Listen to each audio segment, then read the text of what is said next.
अरे इतनी पढ़ी लिखी है लेकिन मजाल है कोई काम कर ले, पापा का हाथ बटा ले। साफ साफ कह देती हूँ माँ, मैं किसी की नौकरी नहीं करने वाली, मैं तो अपना खुद का काम करूँगी। हाँ अरे अपना काम करने के लिए पैसा लगता है। हाँ तो देना पापा, मैंने कब कहा कि पैसा नहीं लगता है, पापा से कहो पैसे दें। अरे बेटी पापा तो देंगे ही, मैंने तो कसम खा रखी है ना तुझे पैसे देते रहने की। हाँ तो नहीं खाई है क्या? पापा चुपचाप बिजनेस के लिए पैसे निकालो। हाँ मैंने भी कसम खा रखी है, जब तक तू कोई काम करके नहीं दिखाएगी मैं एक पैसा नहीं खर्च करने वाला। हाँ इतना कहकर सीनू के पापा वहाँ से चले जाते हैं। अब बची तो माँ। अरे रुक जा बेटा सीनू, तू शादी कर ले, फिर पति के पैसे से खूब बिजनेस करती रहना, समझी? अब बेटी शीनू करे तो करे क्या, एमबीए तो उसने ये सोचकर किया था कि वह कपड़ों का बिजनेस करेगी। किसी के अंडर में काम तो नौकरानी करती है, लेकिन वो तो एमबीए है। लेकिन पिता के सामने किसकी चली है? ठीक है पापा, मैं जा रही हूँ नौकरी करने, आज ही एक जगह से इंटरव्यू कॉल आया है। ठीक है सीनू बेटा, बेस्ट ऑफ लक। लेकिन पापा आपको पता है ना, दूसरों के यहाँ काम करने वाले को क्या कहते हैं? नौकरानी। आप ना मुझे नौकरानी बना रहे हैं।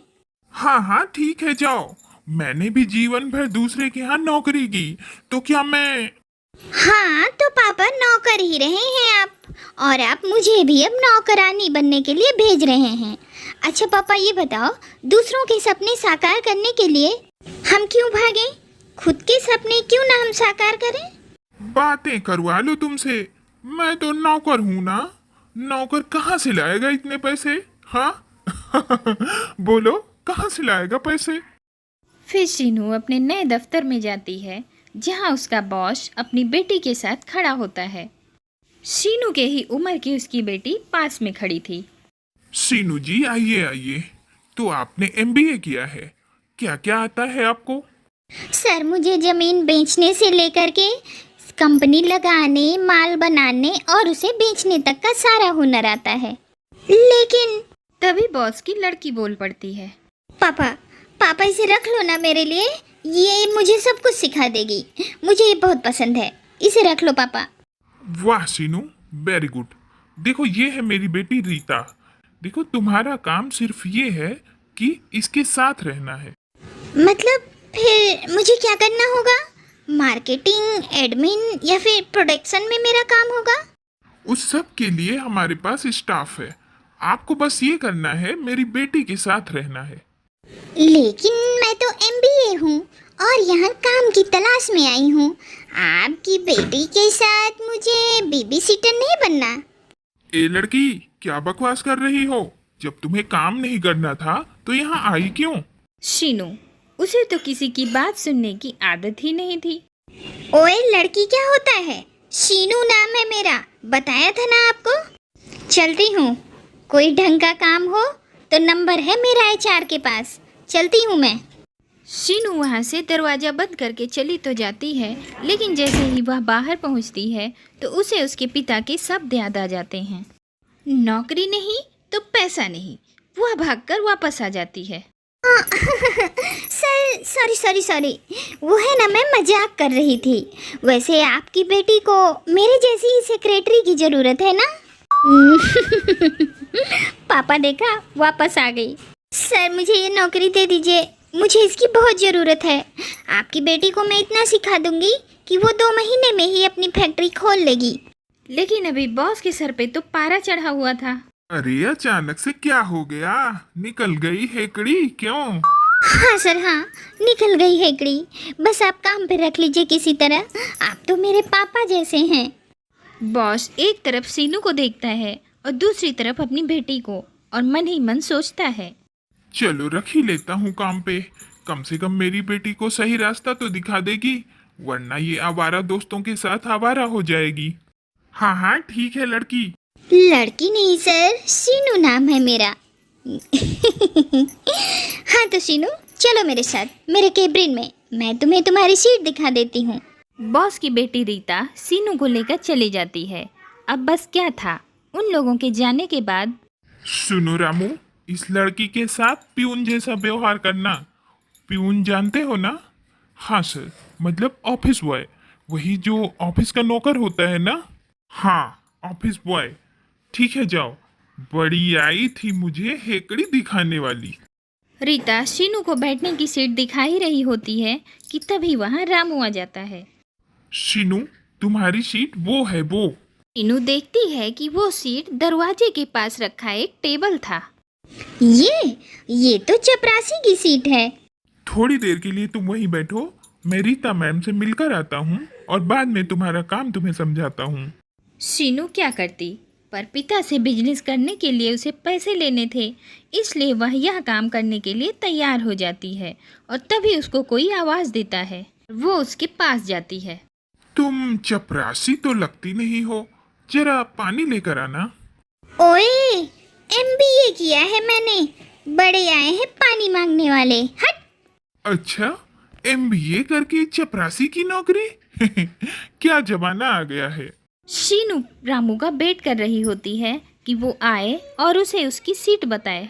तभी शीनू, सुनो, एक गिलास पानी लाना। अरे ये क्या, ये मुझसे पानी क्यों मांग रही है?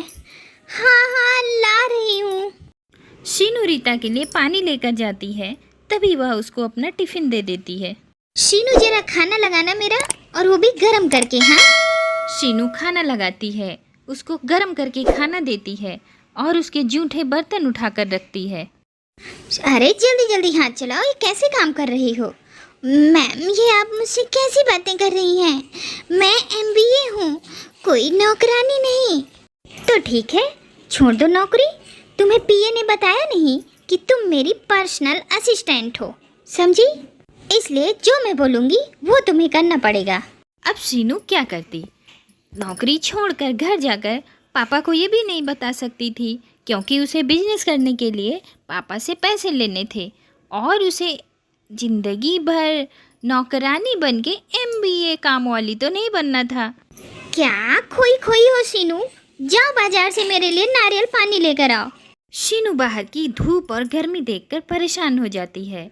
कहाँ तो उसके पापा ने उसे कभी बाहर नहीं जाने दिया और कहाँ वो एक लड़की के लिए बाहर नारियल पानी लेने जाए। क्या है पापा, क्या क्या करना पड़ रहा है आपकी जिद के कारण? पापा, अरे जल्दी जाओ, खड़ी होकर क्या सोच रही हो? शीनू जल्दी जल्दी नारियल पानी लेने के लिए निकल जाती है, मगर ये क्या, रास्ते में उसे चक्कर आ जाता है और वह गिर जाती है। भीड़ लग जाती है और जब शीनू को होश आता है तो वह देखती है कि वह ऑफिस में है। क्या हुआ? हाँ, ये काम तुमसे नहीं हो पाएगा, छोड़ दो नौकरी। अगर क्यों तुमको नौकरी करनी है? डोंट वरी सर, पापा ने मुझे कभी धूप में जाने की आदत नहीं डाली है ना, लेकिन मैं कल से छाता लेकर आऊंगी और मैं ये नौकरी करूंगी सर। हाँ। फिर एक दिन शीनू बैठी ही होती है कि तभी एक असिस्टेंट आकर रीता से पेपर साइन करवा के चला जाता है। मैडम, वो है ना, ऐसे किसी पेपर पर साइन नहीं करना चाहिए, पहले उसे पढ़ना चाहिए था। अब तुम नौकरानी मुझे बताओगी कि मुझे क्या करना चाहिए क्या नहीं। उसके बाद बॉस रीता के कमरे में आता है और उसके हाथ में एक फाइल थी। बेटा रीता, इस फाइल को पढ़कर इस पर साइन कर दो, मैं अभी थोड़ी देर में आ रहा हूँ। रीता के लिए तो काला अक्षर भैंस बराबर होता है। शीनू उसे देख रही थी। मैडम, आप बुरा मत मानना, लेकिन मैं आपसे एक बात पूछना चाहती हूँ, आप कितना पढ़ी हैं? अब इसमें बुरा क्या मानना, मैं केवल चौथी पास हूँ और आगे की पढ़ाई पापा ने पैसा दे दे कर कराई है। आगे क्या करना है, क्योंकि आप तो इकलौती बेटी हैं और सारा बिजनेस तो आपको ही देखना है। हाँ, वो बंटी देख लेगा। ये बंटी कौन है? वो मेरा दोस्त है, लेकिन पापा को पसंद नहीं है ना, लेकिन पता नहीं क्यों उसे आए दिन पुलिस पकड़ कर ले जाती है। लेकिन वो मुझसे बहुत प्यार करता है, 2 शादी हो चुकी हैं उसकी, लेकिन वो दोनों को मेरे लिए छोड़ रहा है। शीनू रीता की बात सुनकर सर पर हाथ रख लेती है। लाइए, ये फाइल मैं पूरी कर देती हूँ। शीनू रीता से फाइल लेकर पूरा काम कर देती है और वह फाइल रीता को दे देती है और रीता अपने पिता को दे देती है। बेटा रीता, ये तूने किया? वाह वाह, बहुत बढ़िया। वे बाहर से आती है एक औरत जो सीनू पर बहुत जोर जोर से गुस्सा रही थी। 2 पैसे की नौकरानी मुझे मना कर रही है पानी देने से। सीनू रोते हुए ऑफिस से बाहर निकल जाती है। वो रोती हुई अपने घर वापस आ जाती है, जहाँ रोते हुए देखकर उसके पिता उससे रोने का कारण पूछते हैं। सीनू उसे सारी बात बताती है और उसके बाद ये रहा तेरा चेक बेटा, अब तुझे ये सब करने की कोई जरूरत नहीं है। ले जा अपना बिजनेस कर और आराम से रह। मेरी बेटी मुझे माफ कर देना, मेरी वजह से तुझे इतने कष्ट उठाने पड़े। तभी सीनू का बॉस सीनू के घर आता है। सीनू बेटा, तुम बिना बताए चली गई। कल से मैं तुम्हें एमबीए नौकरानी नहीं बल्कि मैनेजर की नौकरी दे रहा हूँ। तुम मेरी बेटी को मैनेज करना। मेरी बेटी ने अपना नया बिजनेस खोल लिया है, तो कृपा करके नौकरी देने नहीं नौकरी लेने की बात करिए। मेरी बेटी की असिस्टेंट रहेगी तुम्हारी बेटी। अगर मंजूर हो तो कल से काम पर भेज देना। क्यों सीनू, ठीक है ना? और इस तरह सीनू अपना नया बिजनेस स्टार्ट कर लेती है और दिन प्रतिदिन उसके बिजनेस की तरक्की होती जा रही थी। यह देखकर उसके बॉस और उसकी बेटी रीता दंग रह जाते हैं। जहां उनका बिजनेस पूरा न था, सीनू ने चंद दिनों में ही बॉस से बड़ा बिजनेस अपना खड़ा कर लिया। देखो रीता, सीनू से सीखो, कुछ सीखो। सर, किसी की मजबूरी का फायदा नहीं उठाना चाहिए। इंसान की काबिलियत देखकर ही उसको काम देना चाहिए, ना कि उसका मजाक बनाना चाहिए। इसके बाद बॉस शर्मिंदा हो जाता है और सीनू से माफ़ी मांग लेता है।